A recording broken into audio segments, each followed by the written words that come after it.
Assalamualaikum warahmatullahi wabarakatuh.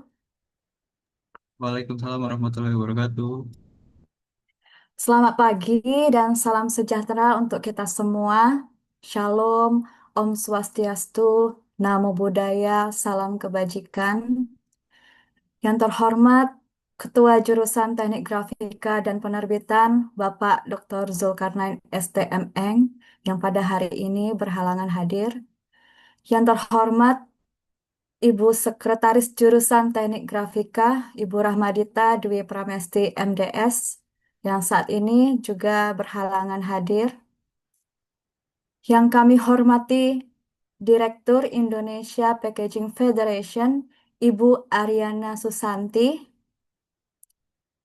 Yang kami hormati Ketua Impact 2025, Bapak Iqbal Yamin MT, beserta Wakil Ibu Nabila Fajri, SI Kom MSI, dan seluruh panitia yang hadir.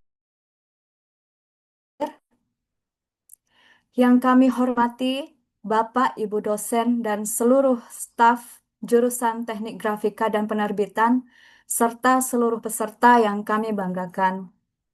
Puji syukur kita panjatkan kehadirat Tuhan Yang Maha Esa, karena atas rahmat dan karunia-Nya kita dapat berkumpul secara daring dalam acara Indonesia Packaging 2025 dengan tema Merancang Kemasan Sustainable yang Berdaya Saing Internasional. Bapak, Ibu, dan hadirin sekalian, selamat datang di Indonesia Packaging Impact 2025. Nah, Impact merupakan acara tahunan yang diselenggarakan oleh jurusan Teknik Grafika dan Penerbitan Politeknik Negeri Jakarta. Acara ini merupakan menjadi wadah bagi mahasiswa, akademisi, dan praktisi industri berbagai pengetahuan sekaligus menampilkan karya dan inovasi terbaru di bidang kemasan.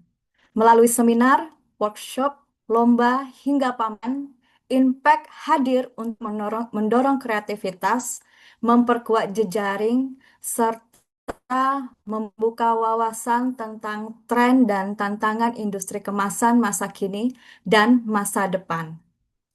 Mari kita bersama-sama mengikuti seluruh rangkaian acara Impact dengan penuh semangat dan semoga kegiatan ini memberikan inspirasi serta manfaat bagi kita semua.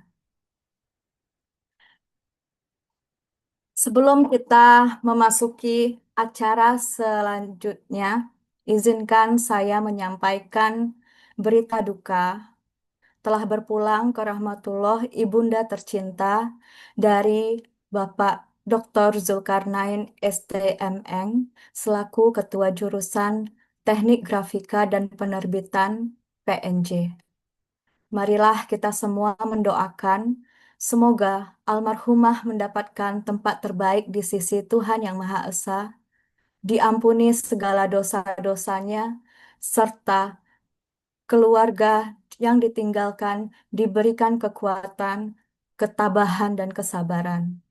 Untuk itu, mari kita menundukkan kepala sejenak untuk mengirimkan doa menurut agama dan kepercayaan masing-masing.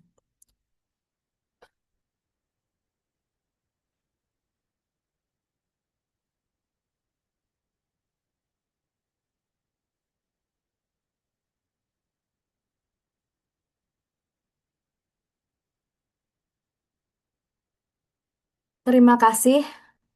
Semoga doa kita semua diterima oleh Tuhan Yang Maha Esa. Perkenalkan, saya Porma Uli Gultom yang akan memandu jalan acara hari ini hingga selesai. Nah, supaya acara kita lebih terarah, saya akan membacakan susunan acara pada pagi hari ini. Yang pertama, kita akan mendengarkan laporan sekaligus sambutan dan pembuka acara oleh Bapak Iqbal Yamin sebagai Ketua Impact. Diikuti dengan foto bersama, lalu doa bersama supaya acara ini dilancarkan, dan selanjutnya diikuti oleh acara inti penyampaian materi oleh Ibu Ariana Susanti, lalu diikuti sesi tanya jawab dan diskusi interaktif, lalu penutup. Baiklah, kita mulai saja acaranya ya. Yang pertama kita akan mendengarkan laporan dari Ketua Impact 2025, Bapak Iqbal Yamin MT. Kepada Bapak Iqbal Yamin dipersilahkan. Oke, terima kasih Bu Formauli atas kesempatannya untuk membuka ya acara coaching kemasan di acara Impact tahun 2025. Ya, pertama-tama saya ucapkan apresiasi yang sebesar-besarnya kepada narasumber kita untuk hari ini dalam kegiatan coaching, Ibu Ariana Susanti dari eh, Indonesia Packaging Federation. Dan juga untuk perwakilan dari jurusan Teknik Grafika Penerbitan yang saya hormati, Bapak Kajur dan Bapak Sekjur, dari teman-teman peserta coaching yang saya banggakan, yang turut hadir dalam menyukseskan kegiatan Indonesia Packaging tahun 2025. Ya, pertama-tama perlu saya tegaskan bahwa kegiatan ini bertujuan untuk menambah wawasan seluruh peserta akan tren packaging, terutama tentang smart and sustainable packaging, sesuai dengan tema kita tahun ini di acara Indonesia Packaging tahun 2025. Dan juga untuk menyamakan dan mengingatkan terkait teknis acara di mana pada tanggal ini masih diberikan kesempatan untuk para calon peserta untuk mendaftar di kegiatan Impact tahun 2025 dengan batas akhir untuk submit ya di tanggal 20 sebentar ya Bapak Ibu. Di tanggal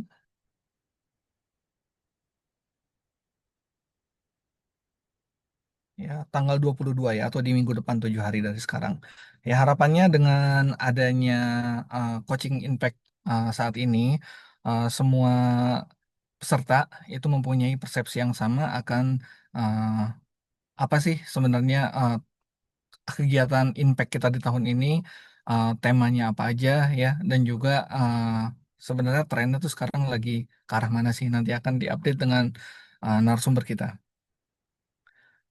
Nah, untuk informasi kegiatan hari Impact tahun ini lebih detail itu nanti bisa dilihat di website kita dan juga di Instagram Impact tahun 2025 yang akan dibantu oleh tim panitia nanti ya di kolom chat terkait link dan eh, hal-hal detail lainnya.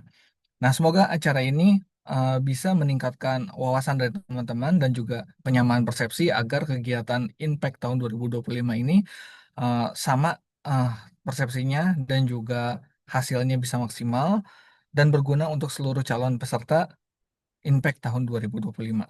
Ya, terima kasih sekali lagi saya ucapkan kepada Ibu Ariana dan seluruh tim panitia Impact, baik dari tim dosen dan tim mahasiswa, eh, dalam mendukung kegiatan ini menjadi lebih sukses ke depannya. Terima kasih. Wassalamualaikum warahmatullahi wabarakatuh. Waalaikumsalam warahmatullahi wabarakatuh. Baik, terima kasih kepada Bapak Iqbal.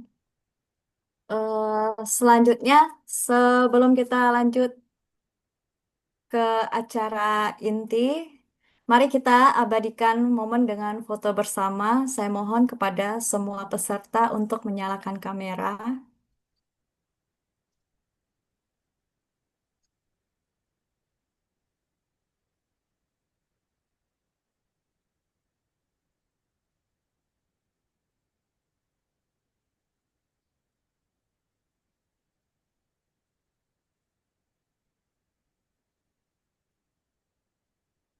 Baik, eh, terima kasih.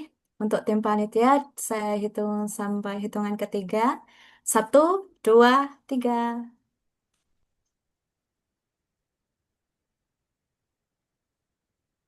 Sekali lagi ya. kita beri senyum yang terbaik. Satu, dua, tiga. Oke, terima kasih. Nah, Bapak Ibu, sebelum kita memasuki acara selanjutnya, ada baiknya kita berdoa bersama dan supaya acara kita pada hari ini lancar dan diberi kemudahan, dan doa hari ini akan dipimpin oleh Bapak Ramdhani Harjo ST, dan kepada Bapak Dani dipersilahkan. Halo, selamat pagi menjelang siang. Assalamualaikum warahmatullahi wabarakatuh. Waalaikumsalam warahmatullahi wabarakatuh. Mas,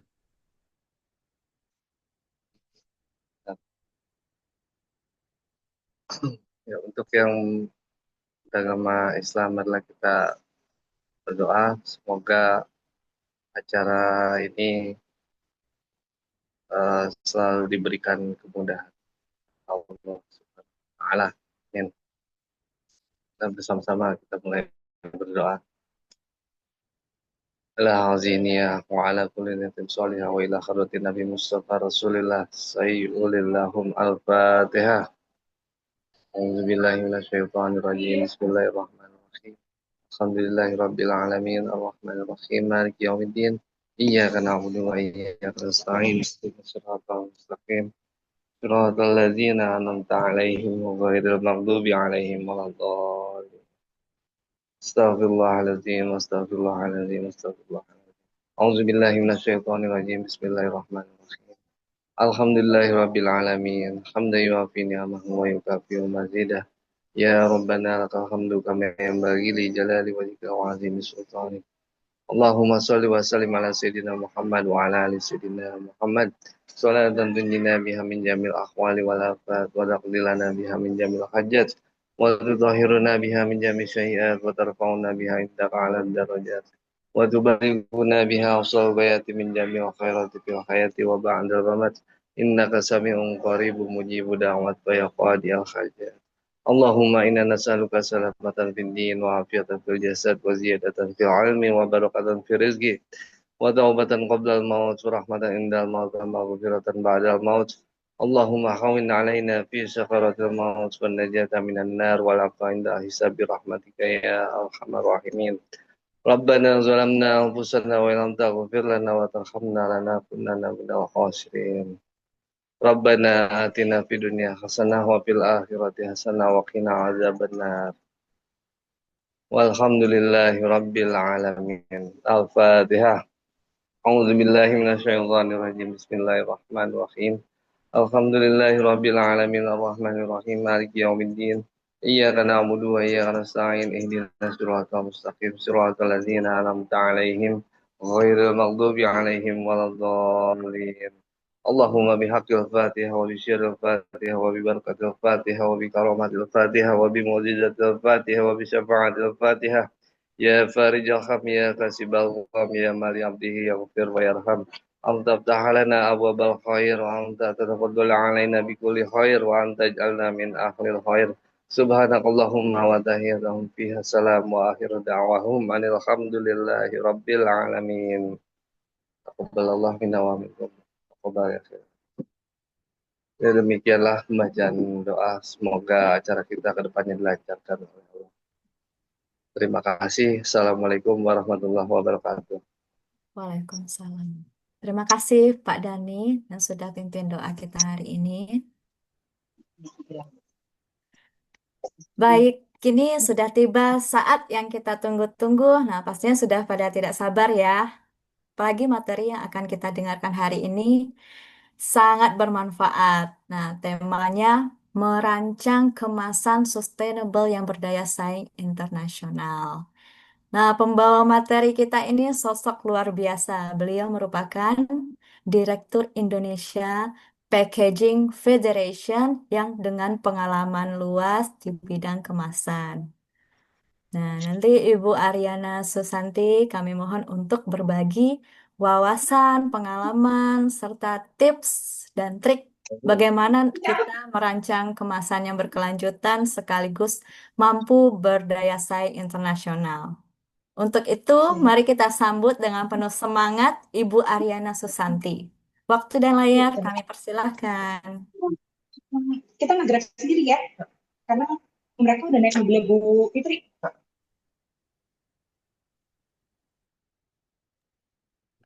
Selamat pagi semuanya. Assalamualaikum warahmatullahi wabarakatuh. Turut berduka cita untuk Bapak Zulkarnain dan keluarga almarhum ya. Eh, Sekarang saya mau share aja, saya mau berbagi Pak pagi ini ya tentang kemasan. Sebentar, share. Kelihatan ya? Kelihatan Ibu. Sebentar.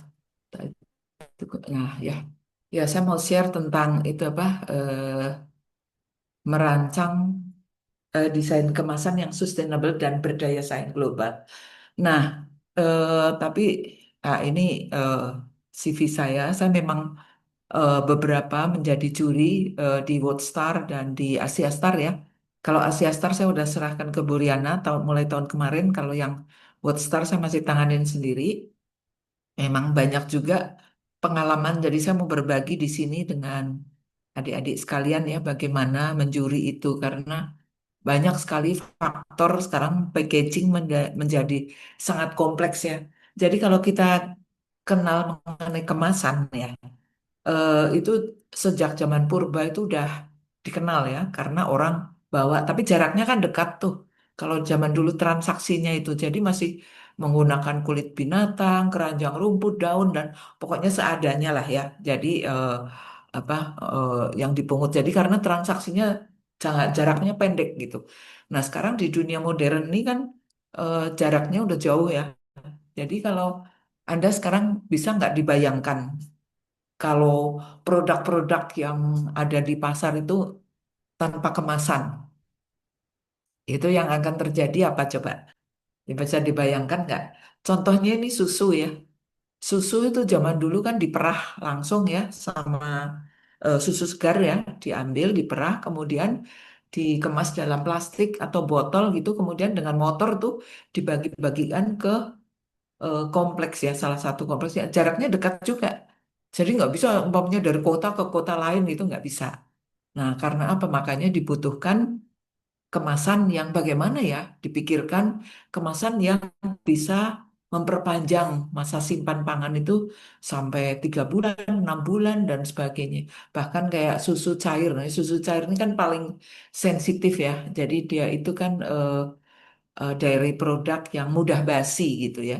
Jadi umpamanya susu yogurt ya, jaraknya umpamanya kita bawa susu segar nih dikemas biasa aja ya, terus kita bawa dalam 2-3 jam gitu, kita terus kita konsumsi mungkin akan segera basi gitu ya. Jadi, nah ini akibatnya kalau dikemas asal-asalan gitu ya, nggak tepat sesuai peruntukannya, mungkin makanan bisa cepat basi. Terutama tadilah contoh yang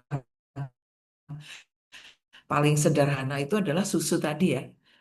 Bisa terkontaminasi di dalam perjalanan atau pada saat pengemasannya itu sendiri. Terus bisa terkena serangga ya, bisa terkena debu juga. Jadi macam-macam bisa jadi makanya banyak kan ada yang keracunan lah, ada yang apa gitu ya. Jadi banyak banget faktor gitu ya. Nah, solusinya apa coba?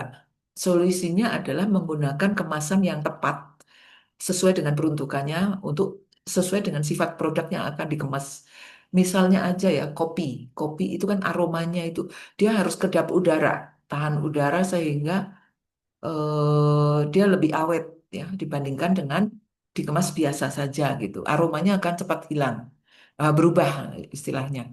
Jadi kalau tepat, nah, terus umpamanya hmm, apalagi tuh yang nggak boleh kena udara banyak macam-macam ya. Terus eh, sehingga kalau dengan kemasan yang tepat itu produk bisa tahan lama, tidak terkontaminasi, tidak terkena serangga dan debu dan sebagainya. Nah, kemasan itu sebenarnya dapat melindungi dan memperpanjang umur si makanan ya. Saya ngomong contohnya makanan paling gampang karena apa? Pemakai terbesar dari kemasan itu memang saat ini di makanan minuman ya. Hampir 70%, jadi 68% sekian ya itu kemasan digunakan untuk industri makanan minuman. Jadi kalau karena makanan itu adalah sesuatu yang sangat sensitif ya, itu terhindar dari mikroorganisme, enzim, udara ya tadi yang saya bilang udara itu ada debunya, terus dari cahaya bahkan ya. Cahaya itu kayak kopi gitu ya, terlalu banyak cahaya juga akan memudar itu. Terus hama dari kerusakan fisik, dari suhu ya, seperti susu tadi kan dalam suhu ruangan akan cepat basi kalau tidak dikemas dengan kemasan yang tepat gitu ya, sebaiknya di dalam freezer umpamanya di kulkas ya suhu pendingin terus mengenai waktu dan sebagainya. Nah, selain itu berbagai teknologi tentang kemasan itu udah dikembangkan ya, jadi ada modified atmosphere packaging itu bisa untuk kemasan seperti terutama kita kan negara tropis ya, jadi buah-buahan dan sayur-sayur kita kan waste-nya banyak sekali. Nah, itu dengan sebenarnya dengan MIP ini, Modified Atmosphere Packaging ini membantu, umpamanya duku yang di Palembang itu di desa di Palembang itu sampai Jakarta kenapa jadi mahal ya? Itu karena sampai Jakarta tuh sebagian besar udah hitam-hitam. Jadi untuk masuk ke supermarket tuh mesti dipilih lagi yang bagus-bagus. Yang lain-lain mungkin bisa dijual secara individual atau jual ke pasar tradisional, saya nggak tahu ya. Tapi itulah yang terjadi. Tapi kalau dengan MIP ini, Modified Atmosphere Packaging ini bisa tahan 2 minggu ya, utuh gitu. Jadi, jadi itu ada metodenya itu dulu BPPT yang mendevelop itu sekarang BRIN ya, BRIN. Nah, itu banyak dipakai sih. Yang banyak memakai adalah Thailand, tapi di Indonesia perusahaan seperti Great Giant Pineapple yang di Palembang itu dia memakai itu. Ya, jadi kayak nanas dan sebagainya itu dia pakai MIP itu. Nah, kemudian retort packaging. Ini gambar yang di kiri bawah itu kayak gudeg ya. Gudeg itu kan kalau gudeg makanan yang sangat sensitif sekali, apalagi gudeg basah. Gudeg basah itu paling tahan 4 jam ya. Pokoknya satu hari itu nggak bisa apa nggak bisa dikonsumsi dengan baik gitu ya, cepat basi lah. Jadi dengan gudeg yang dengan sistem retort packaging ya, retort can packaging ini akan tahan 1 tahun tanpa bahan pengawet ya. Jadi itu memang metodenya panas-panas, dimasukkan dalam wadahnya, kemasannya, kemudian dipasteurisasi, didinginkan. Akhirnya ya jadilah gudeg. Kalau Anda pernah nggak ada yang mengkonsumsi gudeg, rasanya sama. Dengan ada kreceknya, ada kari apa? Ada kari itu apa tuh namanya ya, santannya ya, ada telurnya, ada macam-macam dan ada tahunya bahkan ada ikannya dan sebagainya. Itu masih awet tuh 1 tahun. Nah, kemudian aktif dan intelijen packaging ini juga memperpanjang masa simpan.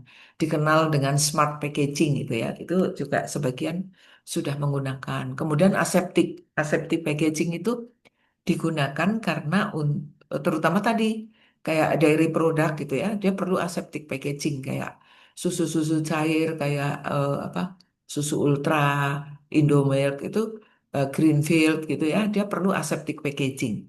Aseptic packaging ini juga suatu kalau kita lihat kan boxnya itu seperti karton biasa, tapi itu ada 6 layer, ada 6 lapisan itu di dalamnya, ada plastiknya, ada aluminium foilnya. Di luarnya sih tetap karton gitu ya. Kemudian ada juga edible packaging, ada biodegradable and compostable packaging, ada nanoteknologi based packaging. Ini nano ini dikembangkan oleh IPB ya di Bogor itu. Pak Nugraha itu yang mengembangkan itu. Nah, kemudian kalau kita amati secara garis besar ya, mungkin adik-adik udah pada tahu fungsi pengemasan secara teknis adalah menyimpan produk pasti ya, melindungi produk pasti dari kualitas, keamanan, kesegaran, dan sebagainya. Kemudian memberikan informasi kalau consumer pack ini ya, secara grafisnya bagaimana, labelnya bagaimana, itu ada peraturan juga, peraturan dari Badan POM kalau untuk makanan ya, farmasi ada juga. Kemudian mudah digunakan, memberikan kenyamanan. Jadi ergonomi lah ya, ergonomi. Kemudian secara logistik juga itu melindungi dari supply chain itu rangkaian supply chain dari transportasi, pergudangan sampai ke tangan konsumen gitu ya. Dan makanya saat ini dengan adanya banyak e-commerce apa kemasan menjadi eh, brand ambassador sebenarnya karena eh, eh, produknya tidak bisa dicicipi kalau makanan ya hanya bisa dilihat kemudian baru dipesan itu dalam e-commerce sangatnya sangat penting brand ambassador kita. Nah, saya ingin menerangkan karena adik-adik nanti kan di sebagai mahasiswa nanti akan terjun ke dunia industri ya. Supaya ada link and match-nya. Perusahaan pengemasan itu apa sih pekerjaannya gitu ya. Nah, perusahaan pengemasan itu menerima pesanan-pesanan dari perusahaan pengguna kemasannya. Jadi seperti contoh Unilever ya. Unilever itu nggak punya pabrik pengemasan sendiri. Dia akan memesan perusahaan ke perusahaan pengemasan. Demikian juga dengan perusahaan makanan olahan seperti anggota-anggota Asosiasi GAPMI ya, Gabungan Industri Makanan Minuman Seluruh Indonesia itu juga dia kayak Mayora dan sebagainya itu ya, dia akan memesan ke perusahaan pengemasan, bukan dia tidak mempunyai perusahaan pengemasan sendiri. Ya, perusahaan FMCG, kosmetik kebanyakan maklon ya. Jadi apa banyak ini growth-nya juga cukup tinggi perusahaan kosmetik karena kita didominasi oleh Gen Z jadi cukup tinggi. Jadi tapi mereka tidak harus punya perusahaan kemasan. Jadi makanya mereka pada maklon. Maklonnya apa? Kontrak packaging. Jadi dia punya produk, dia bisa eh, eh, bikin di perusahaan packaging yang maklon sifatnya. Jadi dia menerima produk, mengemas dan memberikan macam-macam, tapi perizinannya tetap dari perusahaan kosmetik yang bersangkutan. Dan perusahaan pengemasan tuh macam-macam. Perusahaan minuman olahan tuh juga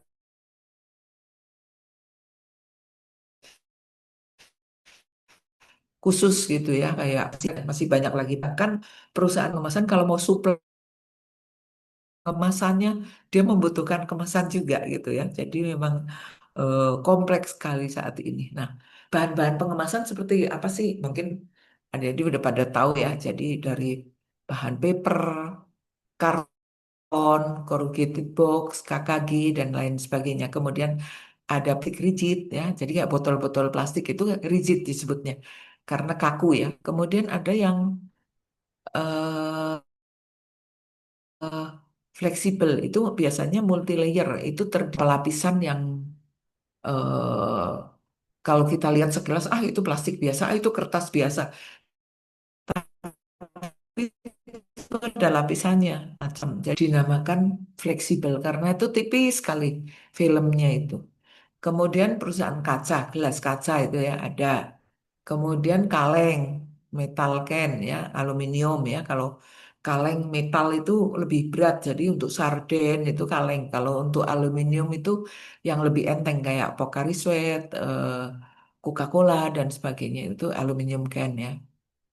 Kemudian aneka tenun plastik ini, woven polyolefin sack atau karung goni itu semakin sedikit dan mahal ya. Jadi kebanyakan ke karung plastik itu juga dirajut itu.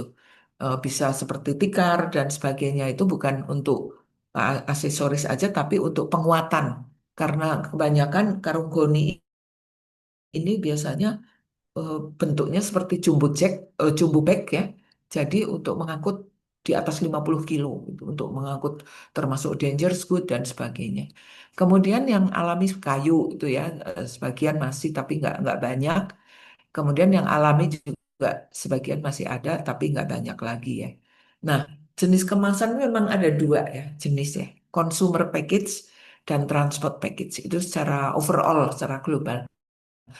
Consumer package itu banyak ke individual pack ya, jadi untuk mengemas produk. Nah, kalau produk itu sudah mau didistribusikan, itu di lebih dari satu ya, mungkin bisa 40, 100 isinya. Nah, itu dimasukkan dalam dus ya. Namanya transport package. Tapi transport package ini juga sangat krusial. Jadi kita memikirkan, kalau perusahaan biasanya itu memikirkan dua-duanya. Jadi tidak hanya consumer package-nya, tapi transport package-nya juga. Ya. Nah, ini contoh-contoh saya lihat consumer package yang beberapa tahun sudah eh, mendapat winner ya, dan seperti ini Bubox ya, dan Golden Durio itu durian ya, disebut dia jadi manisan durian tapi dimasukin, dibuat boxnya itu seperti durian ini. Cakep sekali. Ini sampai ke level World Star loh. Dari Asia menang di Asia Star sampai ke World Star. Demikian juga yang bubok ini. Jadi kepraktisan ya. Jadi ada saat dibuka ada sausnya. Kalau ditutup tuh kayak ada boneka digambar, gimmick sifatnya gimmick. Bagus nih BMJ yang satunya, eh yang satunya lagi dari tim NPD-nya Bentul kalau nggak salah. Sekarang udah nggak ada sih.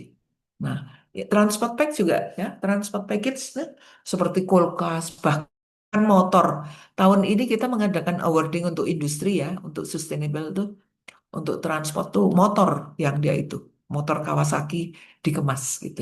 Karena sekarang kan kalau motor biasanya orang mendistribusikannya paling dikasih ganjelan karet gitu ya, atau apa ya, pokoknya kardus bekas untuk supaya tidak berbenturan satu sama lain. Tapi sebenarnya untuk lebih secure lagi itu sebenarnya membutuhkan kemasan ya, untuk penguatan daripada menahan dari benturan tadi ya, dan untuk distribusinya. Dulu beberapa tahun yang lalu sebelum COVID itu juga nama Sindo itu yang di Bandung ya, Alkindo bukan nama Sindo. Alkindo di Bandung membuat kemasan untuk motor itu. Itu bagus sekali gitu ya, dan ringan karena kardusnya itu terbuat dari honeycomb. Jadi itu kuat, kecil ya, pipih, tapi ringan, tapi kuat sekali gitu. Nah, ini juga yang sebelah kanan ini ada pelek ya, pelek mobil itu dikemas juga. Waktu didistribusikan, ditumpuk, itu membutuhkan transport packaging. Nah, itu saya kasih contoh aja beberapa itu ya. Jadi untuk pelek itu juga ada. Nah, transport packaging ini, kalau consumer package mungkin untuk Indonesia udah familiar ya. Tapi kalau untuk transport package itu untuk eh, eh, kita bicara antar negara yang student ya, kategori student, itu developmentnya Indonesia masih lemah. Kalau yang dijulusin dengan lengkap dengan apa, cangkirnya dan sebagainya, itu bagaimana? Nah, dia dia akan develop itu ya, packagingnya menjadi satu rangkaian yang sangat indah dan juga sangat kuat. Jadi mereka tidak berbenturan. Lah kalau kita kan paling kalau piring udah dikasih apa, dasar apa tuh, bubble PE, plastik bubble PE, atau dibungkus kertas koran bekas biasanya kan gitu doang ya. Nah itu sebenarnya itu harus ada development yang itu. Nah itu mungkin kreativitas dari adik-adik sekalian mulai memikirkan yang hal itu ya. Nah, sistem pengemasan itu akan berfungsi dengan baik kalau walaupun sebagus apapun, seindah apapun kita lihat ya. Kalau tidak berfungsi dengan baik, misalnya untuk box makanan itu semut bisa masuk. Nah, itu walaupun boxnya bagus sekali, indah itu, tapi tidak fungsional itu namanya. Kalau semut bisa masuk gitu ya. Jadi, nah, terus kemudian kemasan apalagi? Itu harus ekonomis, tidak harus murah ya. Karena harus sesuai peruntukannya. Ekonomis ya, tapi tidak harus murah. Karena murah, kalau apalagi murah aja tapi tidak sesuai dengan sifat produknya ya, akhirnya akan apa? Akan banyak waste-nya, banyak terbuang malah ya. Jadi umpamanya contohnya apa ya? Candy, candy itu coklat, isinya coklat. Coklat itu kan kalau di kita, di iklan tropis tuh gampang meleleh ya karena panas dan sebagainya. Terus itu dikemas individual gitu ya, pakai tin tin package tuh yang sangat tipis tuh apa, dari Candy itu biasanya pakai flexible packaging gitu ya, jutaan pieces tuh. Nah, kemudian wah mau menghemat nih. Wah, pasti menghemat dikurangin aja tipisnya. Ternyata jadi migrasi bolong gitu ya. Meleleh, coklatnya meleleh, tembus.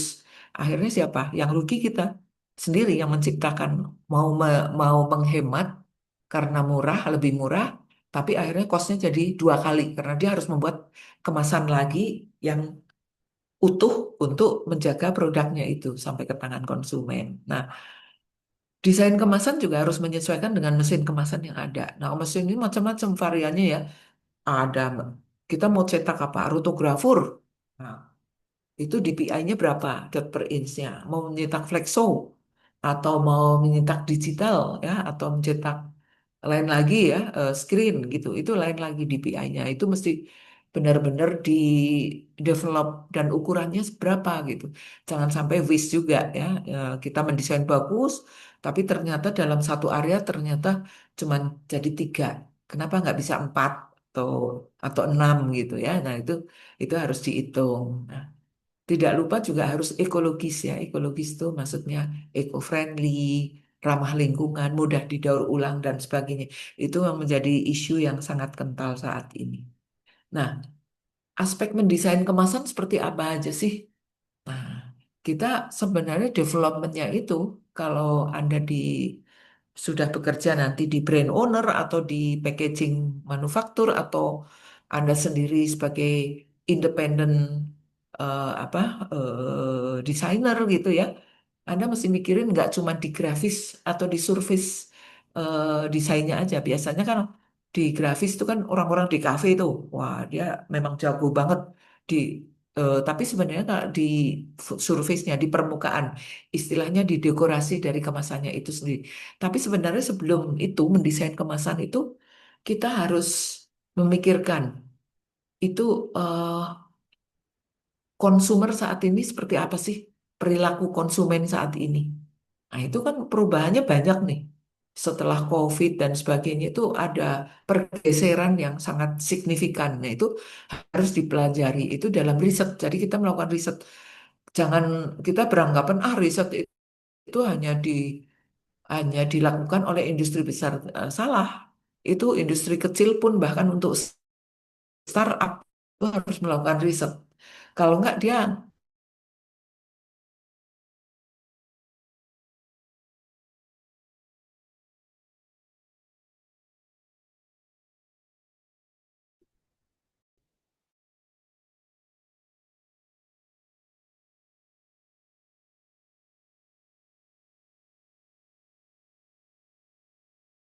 siapa aja sih market leadernya siapa. Kita harus kreatif dalam menentukan itu ya. Terus menentukan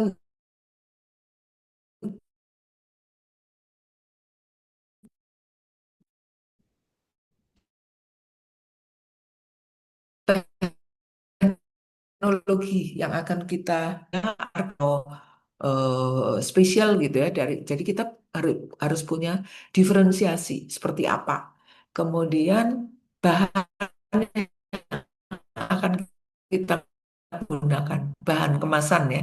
Di situ kita setelah itu kita hitung nih bentuknya seperti apa, terus kemudian baru grafisnya itu di akhir grafisnya seperti apa. Nah, itu makanya itu menjadi suatu aspek yang sangat kompleks sebenarnya. Nah, nah ini kira-kira ya rangkuman dari itu konsep desain itu ada survei pasar, produknya apa, sifat produknya seperti apa, bentuk produknya apa, umpamanya terasi, terasi itu mau pasta atau mau powder ya, atau mau cair atau mau bagaimana gitu bentuknya. Jadi kita harus pikirin, oh mungkin sekarang kayak ABC kan mengeluarkan terasi itu hanya satu seperti candy ya, satu kotak kecil gitu ya, mungkin satu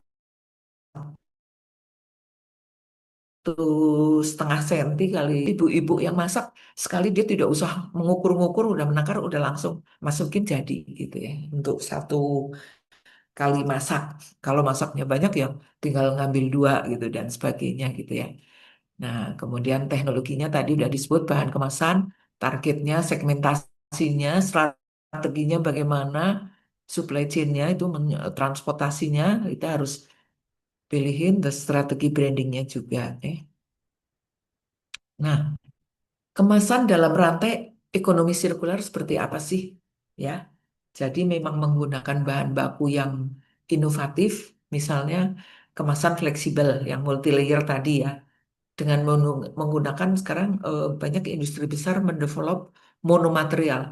Itu sehingga mudah didaur ulang. Jadi biasanya kan kalau di multi layer itu fleksibel itu ada yang dari paper ada, dari terutama untuk UKM nih ya, biasanya menggunakan paper alu. Jadi kertas stiker di print, kemudian dilaminasi dengan aluminium foil. Memang itu untuk menjaga produk yang dikemas itu terus kemudian dibentuk pouch. Tapi itu sebenarnya kurang bisa didaur ulang, kurang tidak ramah lingkungan. Paling dipotong-potong. Nah, ini masalahnya di sampah karena industri kita baik besar maupun kecil dituntut EPR, Extended Producer Responsibility ya. Jadi bagaimana kita supaya membuat eh, eh, kemasan pasca pakai itu bisa didaur ulang. Jadi tidak langsung ke tempat sampah, nanti menjadi gunung sampah. Itulah kira-kira prinsipnya demikian ya. Nah, monomaterial ini di develop memang mudah didaur ulang. Jadi umpamanya plastik PP dengan PP lagi, PE dengan PE lagi gitu ya. Dan itu kalau nggak salah bulan depan kita juga mau mengadakan seminar dengan beberapa industri tentang ini hal ini ya. Terus kemudian kemajuan dalam mendesain dan substitusi material termasuk konversi dan pemrosesannya. Jadi dalam mendesain itu memang dari awal bahan yang akan digunakan apa, kalau bisa lightweight ya sekarang kan lagi musimnya lebih ringan lebih bagus gitu. Lightweight packaging itu menjadi salah satu solusi ya. Terus kemudian hemat energi ya, peningkatan dalam distribusi, penggunaan konsumen itu hemat energi. Terus eh, pada akhir didaur ulang kembali. Nah, secara umum, kemasan yang berkelanjutan itu adalah jenis bahan yang mudah didaur ulang dan dapat digunakan kembali untuk mengemas, menyimpan, mengirimkan, dan menyimpan produk. Cuman kalau di Indonesia, masalah eh, collecting dan shortingnya itu belum maksimal ya di Indonesia, walaupun sudah ada waste bank, bank sampah, seperti TPS 3R gitu ya, tapi itu belum maksimal karena kita hanya mengandalkan sektor informal untuk pengambilannya. Dan kalau sektor informal ini hanya mereka hanya memilih yang bernilai kayak botol-botol plastik itu kan cepat sekali karena mahal itu. Kalau nggak salah sekilo berapa ya? Di atas 10.000. Tapi kalau fleksibel yang tadi yang multi layer itu selain ringan, terus campurannya macam-macam, apalagi yang UKM tadi yang paper alu tadi stand up pots itu ya. Itu akhirnya menjadi sampah karena mereka nggak mau ngambil. Nah, itu yang sedang kita pikirin tuh ya supaya bisa si apa ada subsidi dari pemerintah untuk pengambilan itu supaya mereka bisa ngambil untuk bisa kita daur ulang.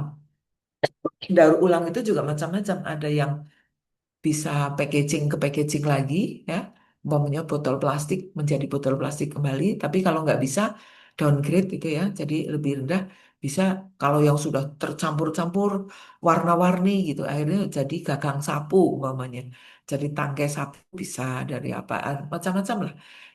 Itu salah satunya ya.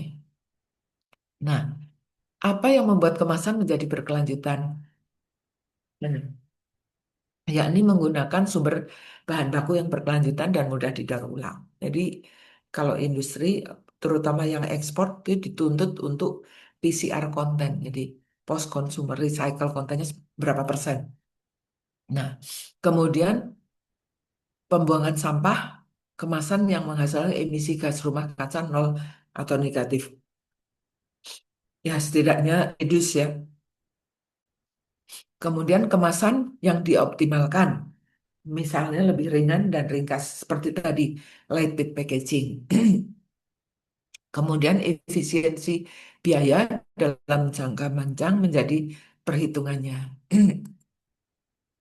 Nah, eh, secara garis besar tujuan utamanya adalah meminimalkan dampak buruk terhadap lingkungan. Itu saja sih.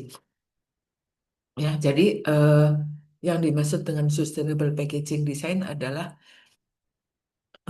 bertujuan untuk meminimalkan kerusakan lingkungan, yakni dengan pencapaian pemakaian bahan kemasan dengan menggunakan daur ulang, mengurangi virgin, ya, kemudian menggunakan bahan yang terbarukan itulah. Nah, kami harapkan juga kepesertaan dari Impact ini yang kita support ya selama beberapa tahun terakhir itu para pemenang akan mendapat hadiah berapa ya, Eh, Mbak? eh Hadiahnya saya nggak tahu tuh. Nanti tanya panitia aja.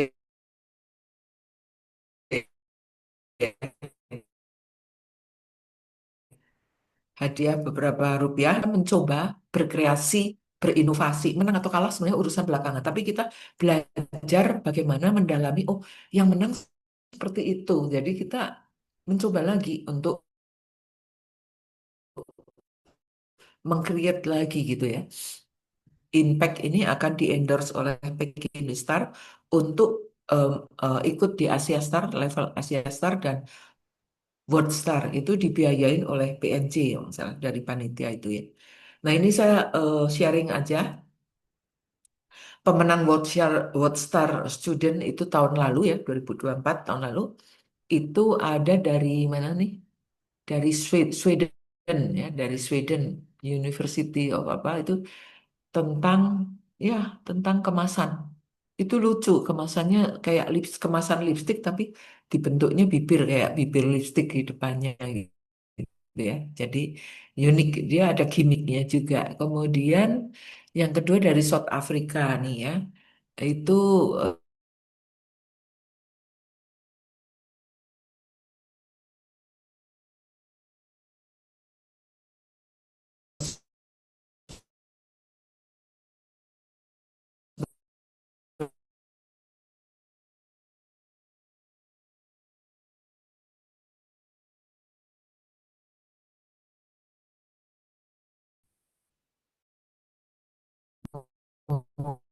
mengusulkan recognition ya, certificate of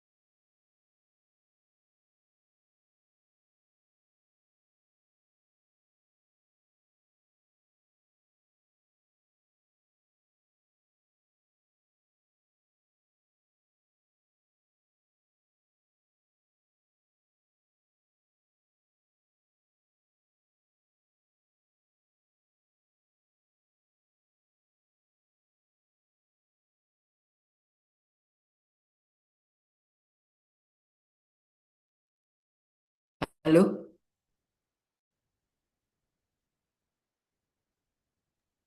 Ya, Ibu. kelihatan kan ya?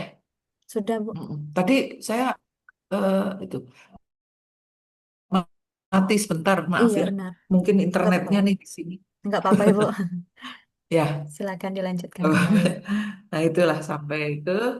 Kemudian hmm,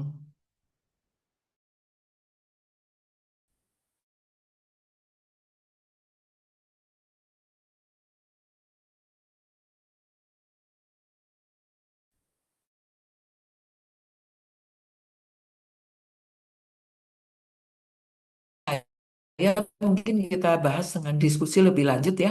Jadi kita tunggu karya-karyanya, walaupun seminggu masih ada kan,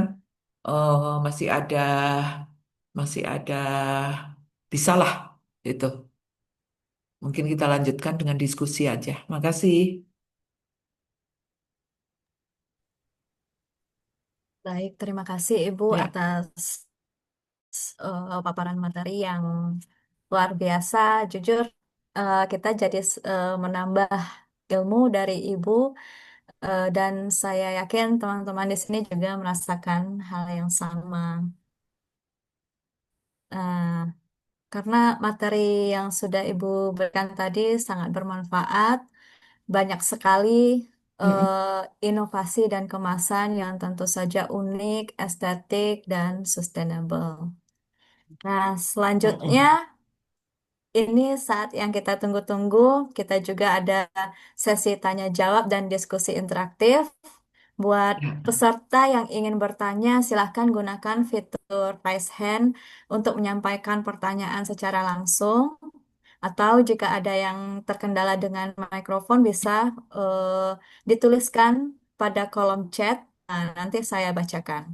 Ayo kita manfaatkan kesempatan ini dengan bertanya sebanyak-banyaknya. Terima kasih.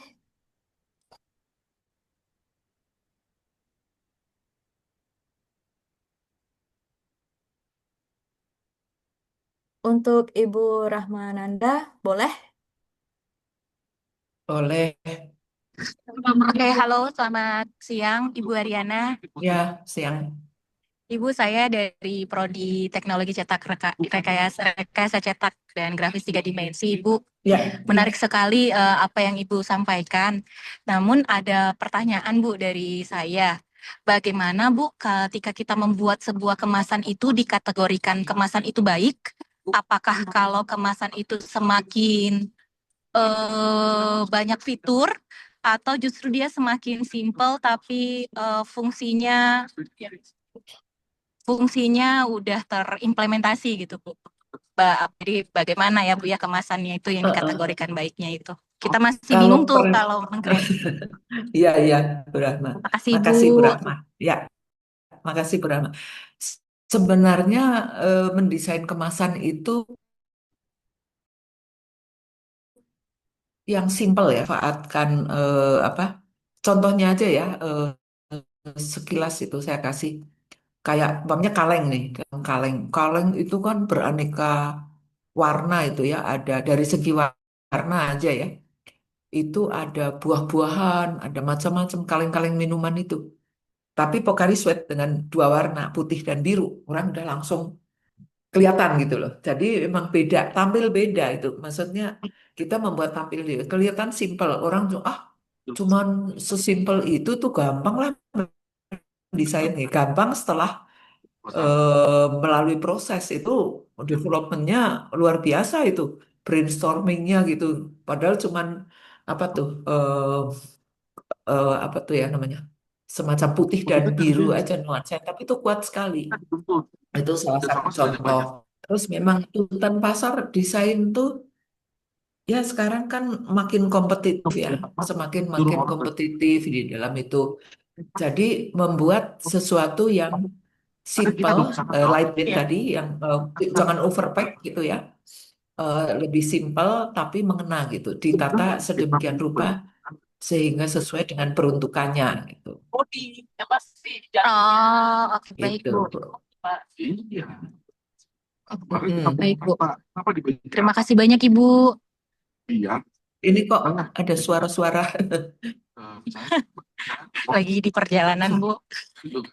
Oh gitu. Terima kasih banyak Ibu. Iya iya iya. Tapi ya sebenarnya kalau bisa juga transport itu ya, saya kadang-kadang terobsesi juga. Kenapa ya nggak mendevelop yang transport itu? Mungkin Bu Rahma bisa mengajak dari Universitas Logistik, kalau nggak salah ULBI ya. Itu bisa diajak gitu ya, disebarkan ke sana sehingga transport ini ada gitu loh. Selain kategori itu. Yang tahun ini kita juga mendapat yang untuk industri ada dua, itu low carbon emission tuh ya. Jadi dia tidak menggunakan aluminium lagi dari industri nih ya. Cerita dari industri bukan student. Jadi ada low carbon emission, itu ada development di sana, sama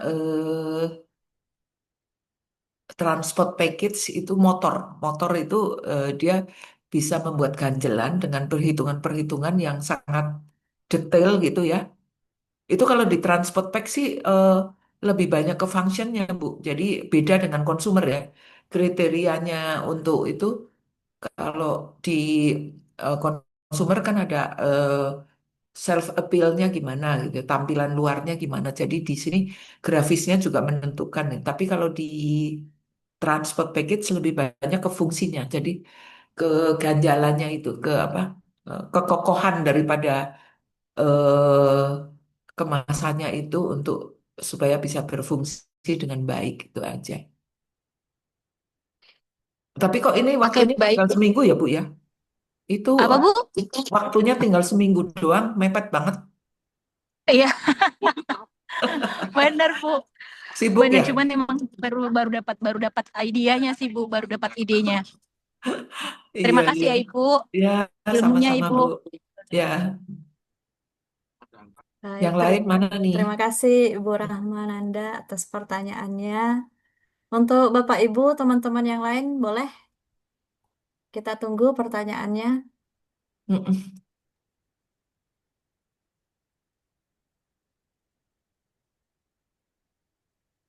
Nah, sambil menunggu pertanyaan teman-teman yang lain, Bu, saya juga ingin bertanya, Bu. Apa? Eh, bagaimana dari pengalaman Ibu, kesalahan yang paling umum dilakukan pada saat mahasiswa merancang kemasan sustainable itu apa ya, Bu? Dari pengalaman itu ya, Ya, Bu. dia terlalu biasa, tidak ada inovasinya. Jadi Hmm. tidak terlalu biasa, tidak ada inovasi yang seperti apa adanya ada di pasaran. Jadi umpamanya pots gitu ya, membuat Mm-mm. stand up pots itu sendiri kan udah ada di pasaran. Dia hanya mengilustrasikan grafisnya aja. Jadi dia tidak ada nilai tambah untuk kemasannya apa gitu. Tapi kalau umpamanya potsnya itu bentuknya lain, umpamanya duren itu dia bentuknya potsnya seperti duren itu juga itu nilai tambah juga gitu loh. Tapi jangan yang sifatnya umum-umum yang sudah ada di pasaran itu aja sih. Hmm, Berarti jiwa tuh. kreativitasnya masih kurang gitu ya, Bu? Ya, jadi di sini Ya. dituntut functionality, inovasi, sama apa eh appearance apa ya tampak keseluruhannya seperti apa gitu ya, general view gitu. Terus environmental aspeknya apa gitu. Itu menjadi tuntutan kita sih. Sebenarnya cost juga, tapi kalau cost biasanya di industri, kalau di mahasiswa cost nggak ada tuntutan cost, jadi masih masih bisa bebas berkreasi lah. Yang penting inovasi nanti bisa itu. Kalau di industri lebih sulit loh. Itu sekarang cost menjadi satu tuntutan. Iya, Pokoknya harus benar. hemat gitu. Oke. Hmm. Makasih, Bu, Terus apa lagi jawabannya. nih? Heeh. Nah, ini Bu, Mana nih ada yang dari mahasiswa pertanyaan. kok diem aja nih? Apa? Ada pertanyaan ini, Bu, dari Bapak atau Ibu DPC. Oh ya, Faktor apa ya yang membuat konseptual packaging tidak bisa diproduksi massal atau diterima diterima industri? industri. Faktor apa konsep yang tidak bisa diproduksi? Ya karena tadi sistem pengemasannya tadi. Jadi nggak matching desain itu kelihatan baik di kita, kadang-kadang nggak matching di mesin mereka, ya, di mesin mereka. Umpamanya label atau dan sebagainya ya. Label itu juga perlu itu khusus. Label itu teknologinya beda-beda. Ada pressure sensitive label, ada shrink label, ada in mold label, ada wrap round label. Jadi kayak kayak botol minuman nggak ada ya? Oh ya, botol minuman tuh biasanya itu wrap round label. Nah itu beda lagi teknologinya ya. Nah itu pada saat apa membuat konsep kita harus eh, mendalami kajian-kajian semacam riset kecil lah ya yang ada di pasar tuh seperti apa sih. Jadi kita jangan wah over package umpamanya. Conceptual package tidak bisa diproduksi massal karena terlalu ribet gitu ya. Jadi umpamanya corrugated itu umpamanya box gitu, folding box. Wah, saya pengen menonjolkan budaya Minang umpamanya. Dia bikin folding boxnya bagus sih. desainnya pakai rumah rumah apa tuh namanya yang ada ininya loh. Apa nih namanya saya lupa lagi tuh.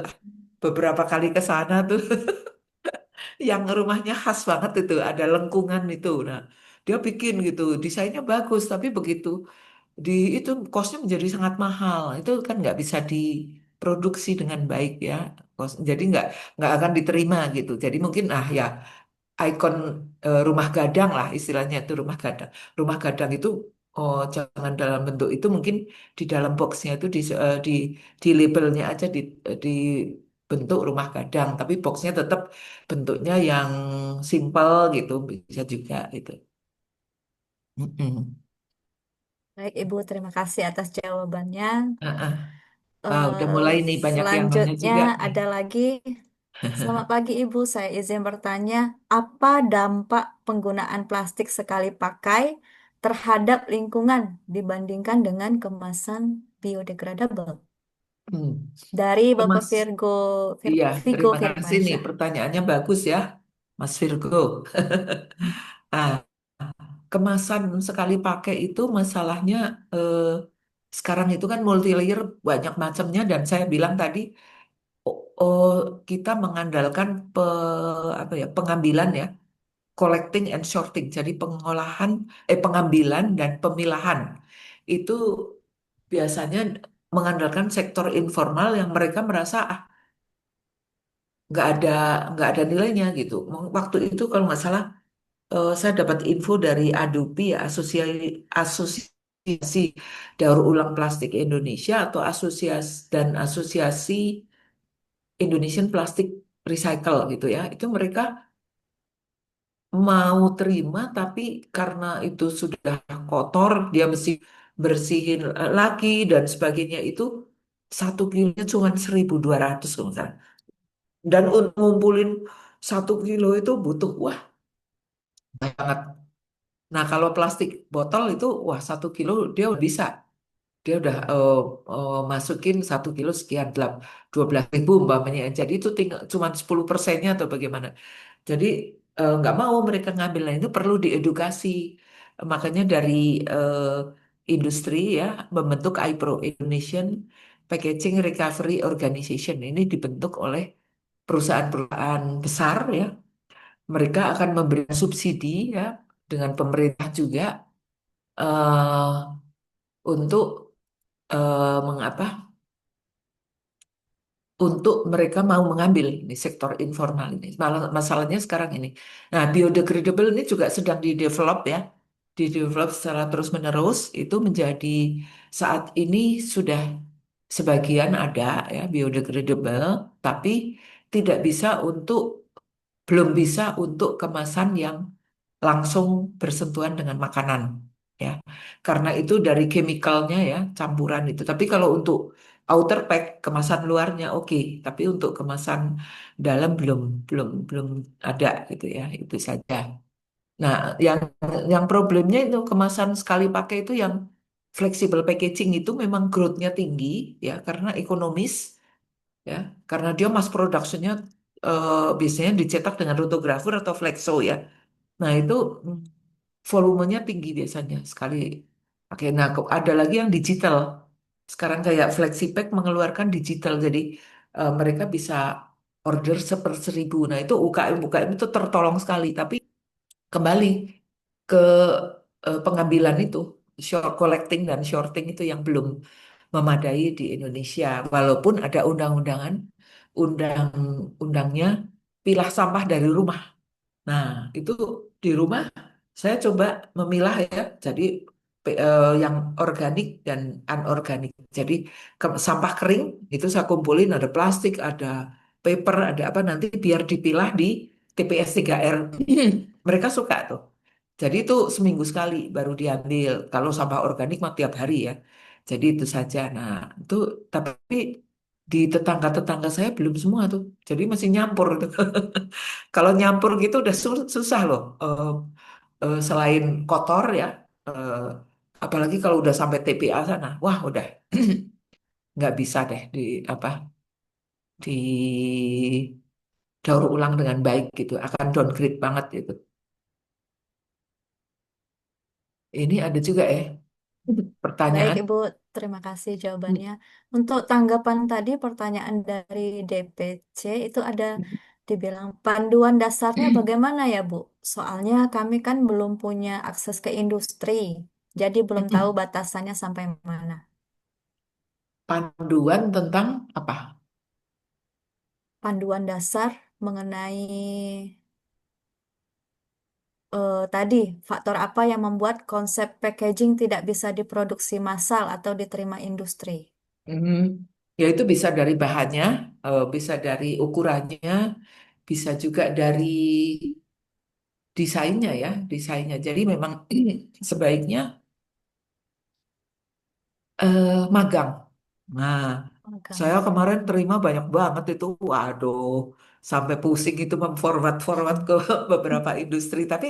Tapi bagus loh. Jadi ada respon yang sangat positif dari anak-anak magang yang ada di PNJ ini untuk bisa melakukan itu gitu. Jadi kalau magang kan bisa tahu, oh seperti ini prosesnya. Macam-macam tuh kalau nggak salah. Yang terakhir itu di rotografer ya. Perusahaan apa ya? Apa? Prima Jaya, ya Prima Jaya apa gitu, Eratama itu perusahaan flexible packaging. Nah di situ bisa lihat tuh mesinnya panjang, terus berapa itu apa? Ada extrusion belum extrusion itu, terus ada slitting, ada macam-macam lah finishingnya. Mungkin terus di dalam bentuk roll nanti tidak baru disuplai ke perusahaan brand ownernya dan sebagainya.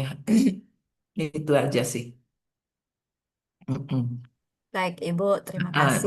Magang dan kalau bisa ya itu mendalami, jangan sampai kita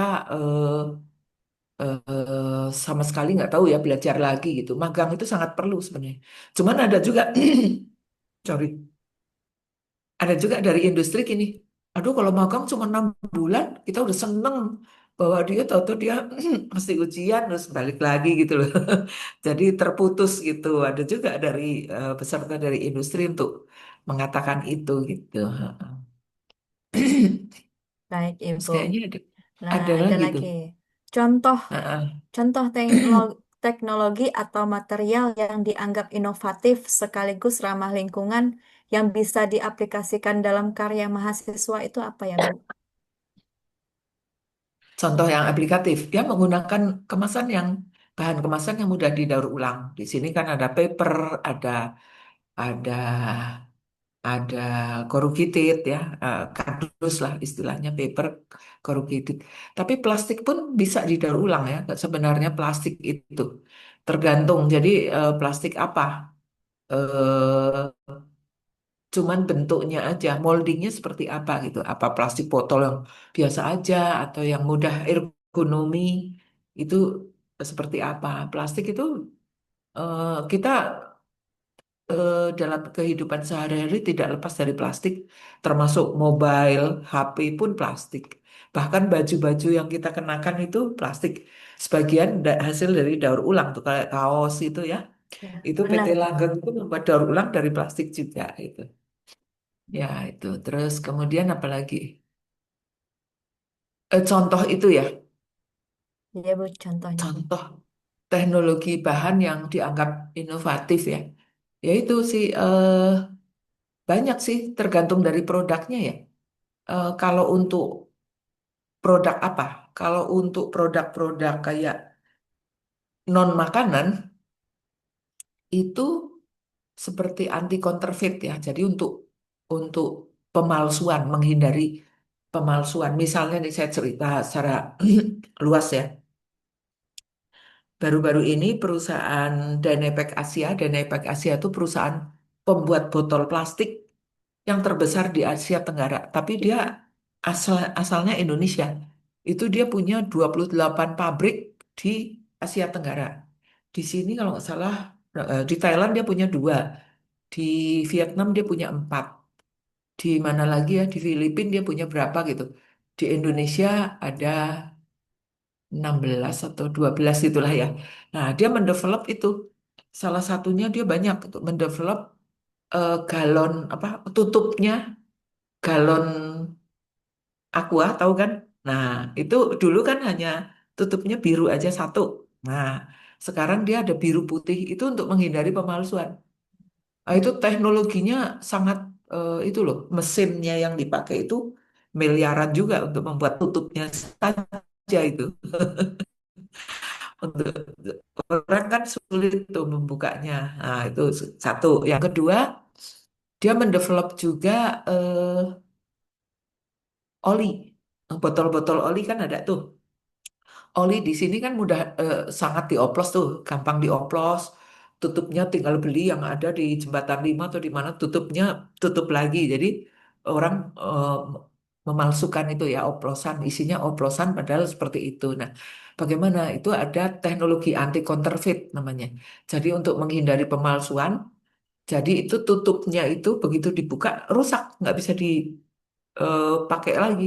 Dengan tutup lainnya juga nggak bisa gitu. Nah, itu baru inovasi ditutupnya saja gitu loh. Nah, terus nah satu kiat-kiat saya lagi ya, kalau itu nanti kan ada pameran Olpek nih, hasil-hasil dari awarding dari Impact nanti akan dipamerkan di pameran Iya, Olpek ya, bulan benar Ibu. Oktober kalau nggak salah. Nah, itu adik-adik semua mahasiswa maupun dosen mungkin bisa melihat langsung pameran berskala besar ini ya. Jadi dengan teknologinya seperti apa supaya kita bisa mengadjust. Oh ternyata demikian gitu ya. Jadi kayak kuliah lapangan. Oh ternyata begitu ya teknologi mesinnya. Beda-beda kan. Itu ada di hall B mungkin teknologi blow molding, umpamanya di hall A teknologi apa lagi gitu macam-macam. Nah itu pengelompokan itu kita bisa belajar dari situ. Jadi melihat secara langsung pameran-pameran permesinan ya untuk melihat eh, packaging itu apa saja. Kalau bisa ambil contoh-contohnya, ada brosur apa dipelajari gitu loh. Nah, itu lama-lama itu untuk supaya mengadjust kita dengan dunia industri. Jadi setelah lulus udah siap masuk ke industri, dia udah tahu itu. Baik Ibu, terima kasih jawabannya. Nah, ada Mm-mm. tambahan lagi nih Bu dari Saudara Izata. Mm-mm. Bagaimana Ah, cara asik nih banyak pertanyaan. Iya. Bagaimana cara menyeimbangkan antara fungsi interaktif atau smart features dengan keberlanjutan atau sustainability tadi dalam satu kemasan itu seperti apa ya, Bu? Mm-mm. Cara Fungsi interaktif menyeimbangkan. ya, smart Iya, feature, menyeimbangkan fungsi interaktif dan keberlanjutan betul, Ibu. dalam satu kemasan. Nah, namanya kemasan sekarang kan ada, kalau untuk mengkomunikasikan supaya lebih interaktif, itu bisa mencantumkan QR atau AR code ya. Jadi bisa di, itu AR code begitu diklik kan bisa main game atau bisa ngomongin resep dan sebagainya. Itu interaktif ya. Tapi kalau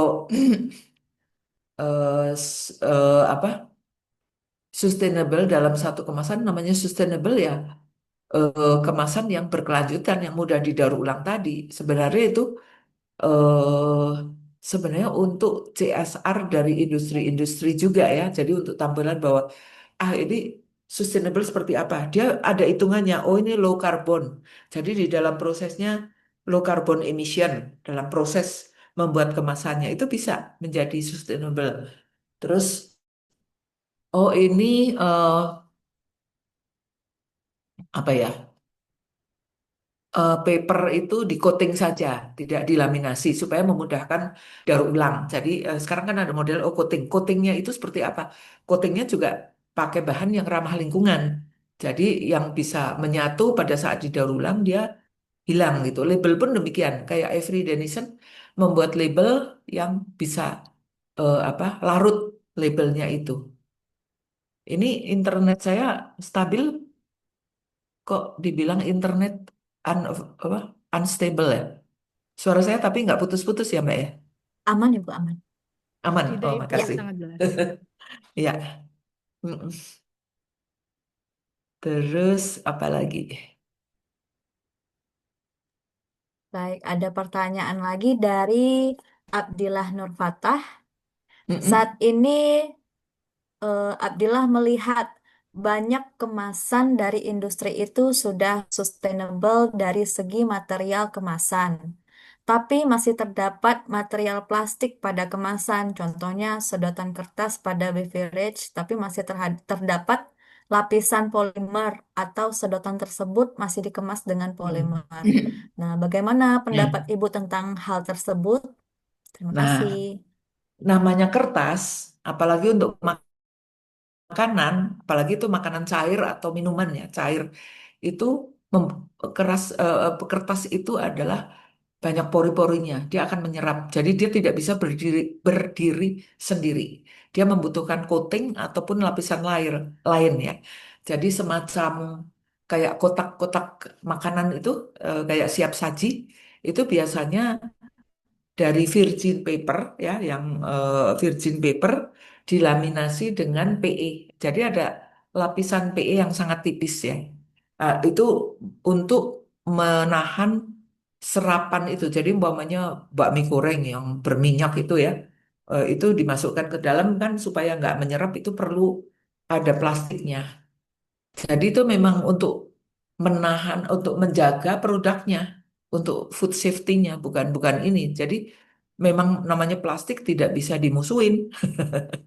Mbak, apa nggak jangan berkesan bahwa plastik itu jelek. Plastik itu kalau digunakan sesuai fungsinya dan bisa didaur ulang itu akan menjaga mutu daripada makanan itu sendiri gitu loh. Ya masih memang sedotan kertas pada beverage kalau dia nggak ada lapisannya setidaknya di coating ya. Kalau dia tidak ada lapisannya dia akan larut.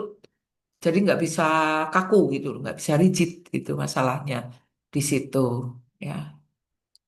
Mm-mm. Baik, terima Terus kasih apa Ibu lagi? atas Mm, jawabannya. mm-mm, Bapak mm-mm, Ibu, apakah masih ada yang ingin bertanya? Boleh raise hand. mm-mm.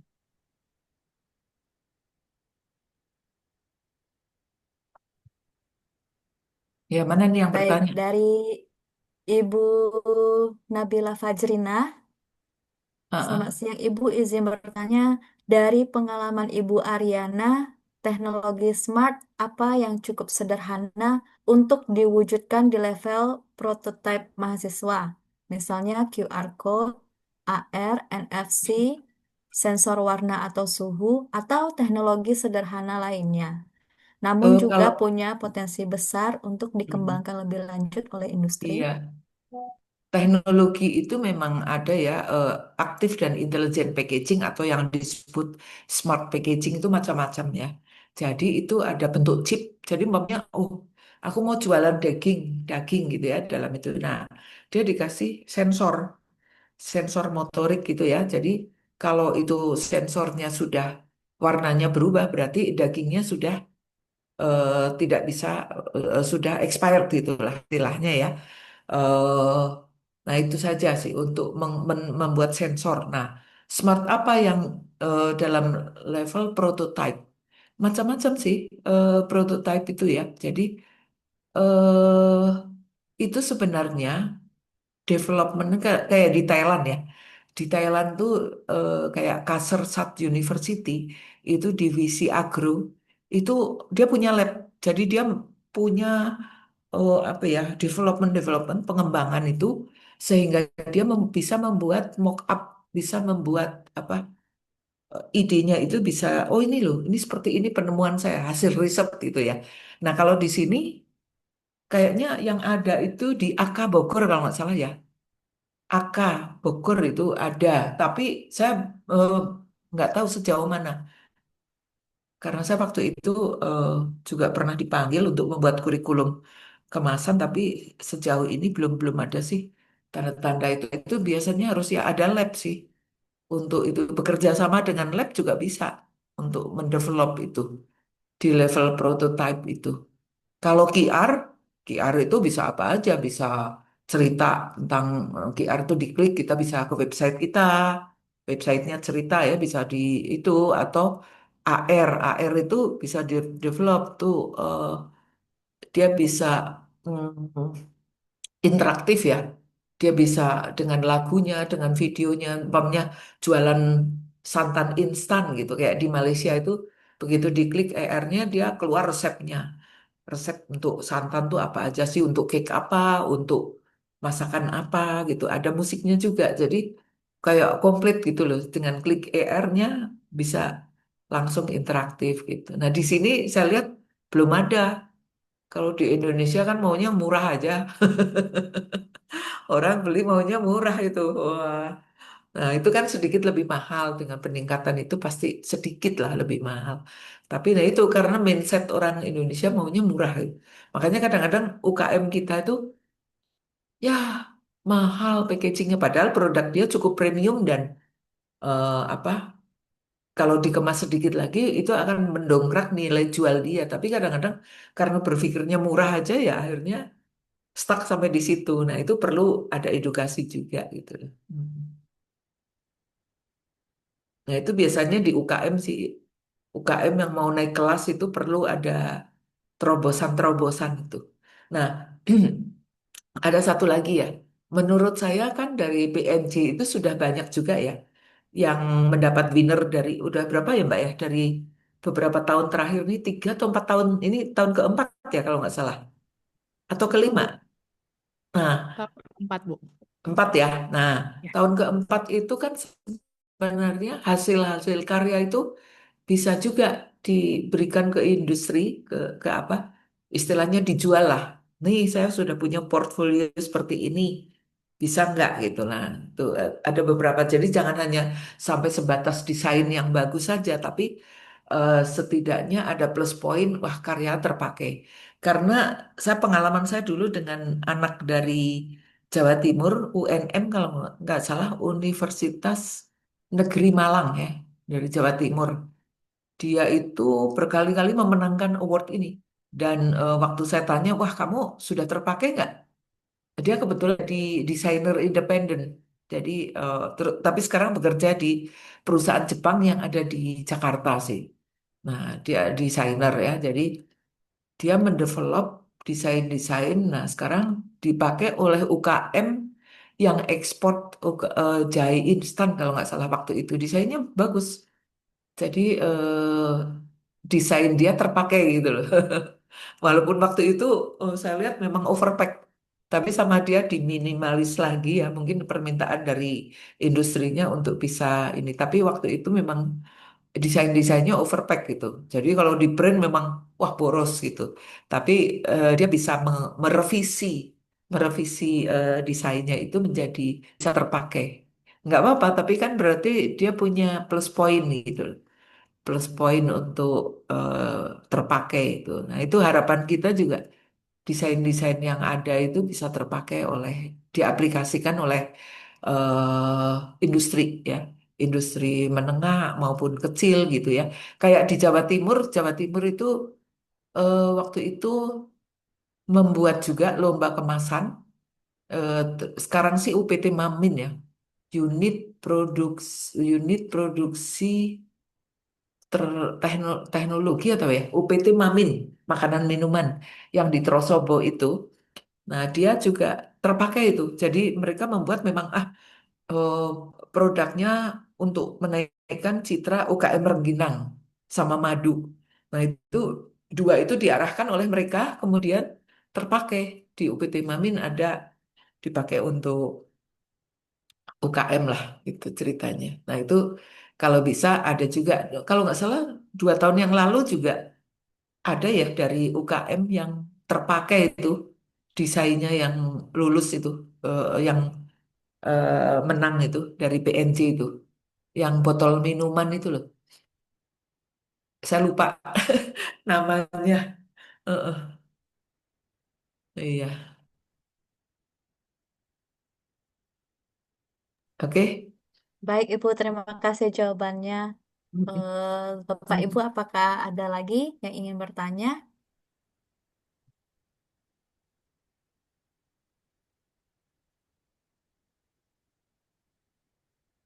Mungkin masih banyak yang ingin ditanyakan, Iya, ayo dong. tapi Kalau nggak masih nanya nggak malu-malu. dikasih nih bahannya, nggak saya kasih.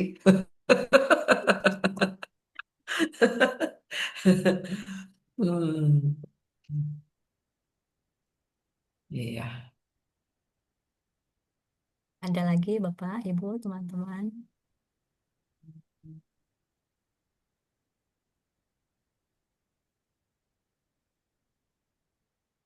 Nah, kalau nggak ada saya cerita ya. Ya, boleh Ibu, silakan. Indonesia itu sebenarnya negara yang sangat potensial ya. Dibandingkan dengan negara lain. Saya alhamdulillah saya udah keliling ya, keliling Indonesia. Potensinya sangat luar biasa. Walaupun tanpa ini ya dibiayai kebetulan diminta oleh Kementerian Perindustrian, Kementerian Perdagangan, Kementerian Koperasi dan UKM gitu untuk menjadi narasumber di berbagai daerah gitu. Nah, dari sana saya juga belajar ya. Sebenarnya UKM kita potensinya luar biasa. Cuman mengelola dan mengolahnya yang belum maksimal. Itu saya lihat itu potensi banyak besar dan hasil-hasil sumber daya alam kita besar. Cuman belum di Singkong. Saya pernah ke mana daerah dekat Cirebon di pinggiran kota Cirebon itu ada suatu dengan Kementerian Perdagangan saya ke sana. Jadi untuk mengukur potensi industri.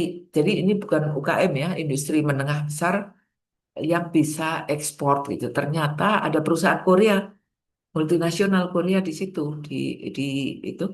Mereka hanya membuat pasta-pasta dari ubi-ubian. Bayangkan pasta dari ubi-ubian, tapi dia si manajernya orang Korea langsung dia bisa bahasa Indonesia.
Kita, Bapak Ibu, kita tunggu ibunya untuk join lagi ya.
Bapak Ibu, teman-teman sekalian, kita tunggu Ibu Ariana sedang mencoba untuk menstabilkan koneksi.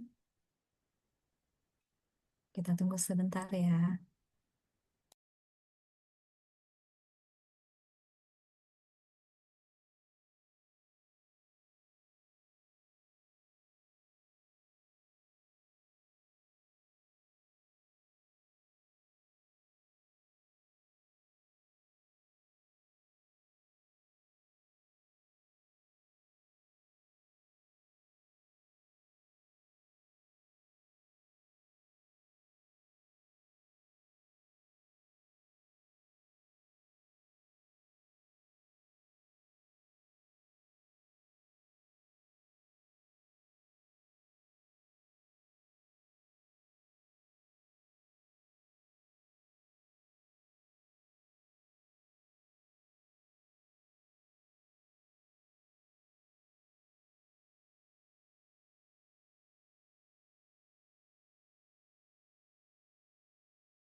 Halo, aduh, lama banget nih.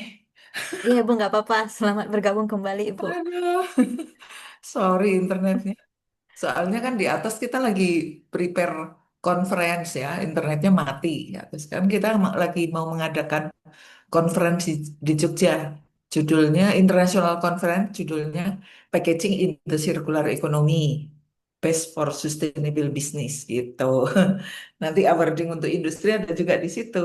Mm-mm. Baik, Alberti. Ibu. Nggak apa-apa, Bu. Mm-mm. Kira-kira ada itu lagi nggak? Sampai di mana tadi ya? Duh, lama juga tadi. Berapa menit nih? Sampai cerita Ibu yang di Korea. Sorry. Oh, singkong. Ya, ya. Singkong. Ngomongin singkong ya. Jadi itu adalah sesuatu yang kelihatan sangat sepele kan, singkong gitu.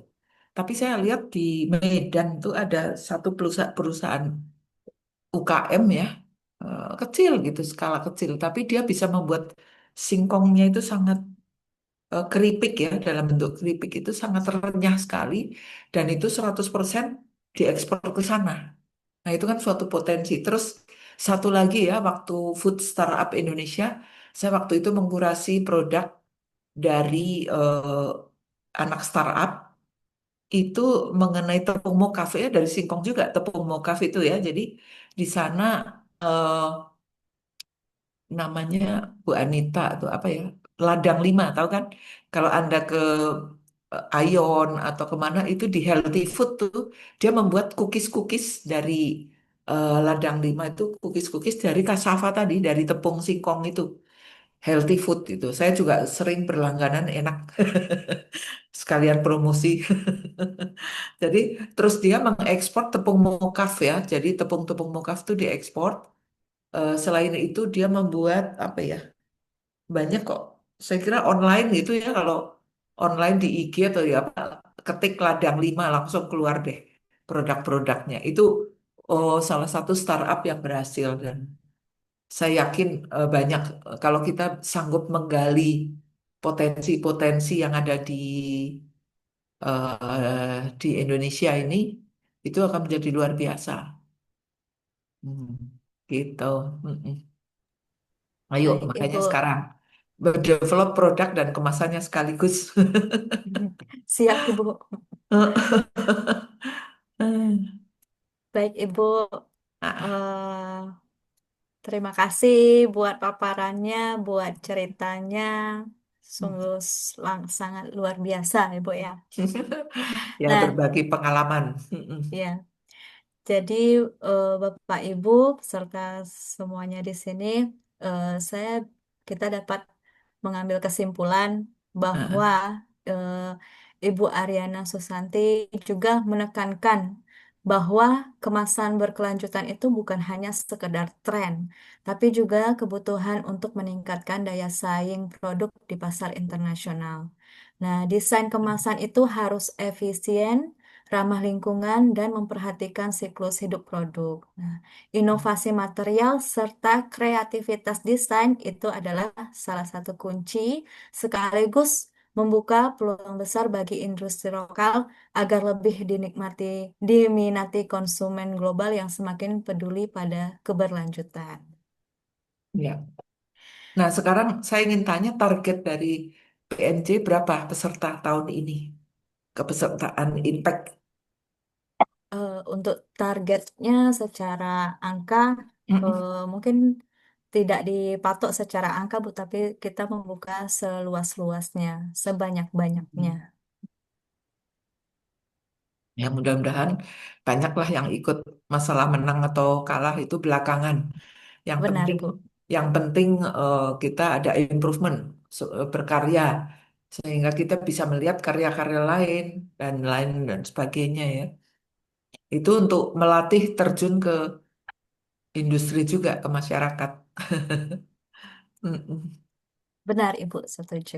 Iya. Mm-mm. Baik, Bapak Ibu sekalian, Mm-mm. acara ini, acara di hari ini sangat memberikan banyak sekali manfaat ya untuk kita ke depannya dalam dunia desain packaging. Jadi untuk para peserta yang mengikuti lomba Impact dari materi yang diberikan tadi langsung dieksekusi ya.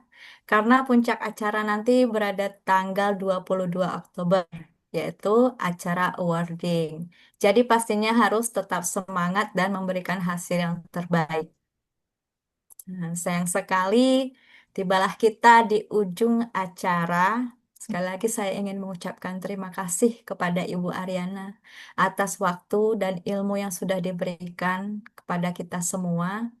Tentunya saya juga berterima kasih kepada seluruh para peserta, teman-teman hadirin yang hadir dan mengikuti acara hari ini dari awal hingga akhir. Terima Ya. kasih. Jadi kita tunggu karya-karyanya ya, Mbak ya. Itu bisa Benar, dalam grup benar sama Ibu. individu juga ya. Jadi 3 kalau Oh nggak ya, salah dalam grup atau mau sendiri-sendiri juga bisa. Jadi betul satu Ibu. satu orang bisa pesan, bisa memberikan beberapa produk juga kan. Jadi tidak Ya, harus satu gitu loh. benar Ibu. Oke, kita Kita tunggu ya nantikan. karya-karyanya. Mm-mm. Siap Ibu, terima Yuk, kasih. makasih. Sampai di Allpack Baik. 2025 ini ya. Oke. 2025. Oke, Baik, terima sampai kasih jumpa. Makasih, Bapak, Mbak. Ibu, teman-teman. Saya Pormauli Gultom sebagai MC hari ini pamit undur diri. Mohon maaf atas kesalahan dan kekurangan.